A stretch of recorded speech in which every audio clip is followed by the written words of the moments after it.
ทางการสัญจรรายละเอียดมีดังปรับเปลี่ยนทิศทางการสัญจรรายละเอียดมีดังนี้ 1. ถนนแคมป์ของ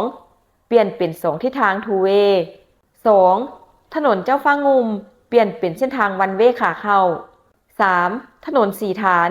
เปลี่ยนเป็นเส้นทางวันเวย์ทางลง 4. ถนนขุนบุรมเปลี่ยนเป็นเส้นทางวันเวย์ทางขึ้น 5. ถนนเจ้าอนุเปลี่ยนเป็นเส้นทางขาเข้า 6. ถนนฝรั่งซัวยินเปลี่ยนเป็น2ทิศทางทูเวย์ 7. ถนนนอแก้วกุมารเปลี่ยนเป็น2ทิศทางทูเวย์ 8. ถนนมันทาธุราชเปลี่ยนเป็น2ทิศทางทูเวย์ 9. ถนนต้นหน้าสถานทูตฝรั่ง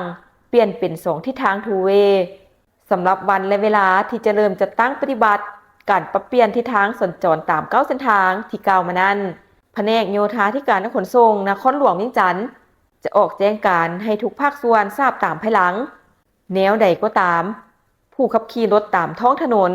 นอกจากจะเคารพระเบียบกฎหมายและเพื่อนที่ร่วมเดินทางแล้วต้องสังเกตป้ายเตือนเพื่อบ่ให้หลงทิศทางก็คือละเมิดป้ายห้ามที่เจ้าหน้าที่ได้ติดไว้ตามถนนสายต่างๆ